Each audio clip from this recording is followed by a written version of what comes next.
Okay, next we have insecurity type number 3, the controller, which we find in the bottom right corner of our chart. The controller is marked by conditional self-worth, low self-esteem, and high self-confidence. Now, at first glance, the controller might not seem insecure at all.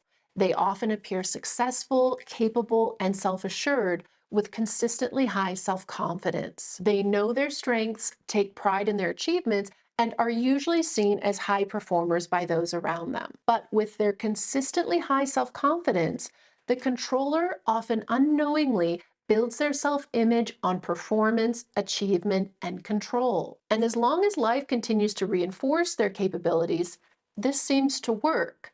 But when something happens that they can't control, fix, or achieve their way out of, a health challenge, a relationship loss, or a career setback, the cracks start to show. And this is where their insecurity becomes visible. When their usual strategies stop working and they can't maintain their typical appearance of strength and certainty, they don't just feel discouraged. They feel rocked at their core. Because they've built their entire identity on their ability to succeed and excel, any disruption that challenges their performance also challenges their sense of self. They may think, this isn't like me, or why can't I bounce back? And at some point, they'll be faced with the reality that their self esteem was never as stable as they thought. Now, while both the fluctuator and the controller tie their sense of security to external circumstances, they respond to challenges in very different ways. The fluctuator tends to accept the dips that come with setbacks, viewing them as temporary moments to recover from.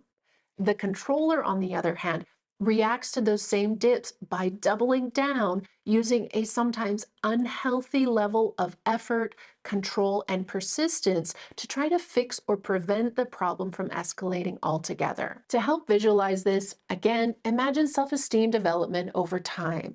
For the controller, at first, their self-esteem appears as a long, steady line at a high level. But in reality, although they think this is what their self esteem looks like, this is actually more so a representation of their self confidence. And then suddenly something major happens that they can't control, and the line drops off dramatically.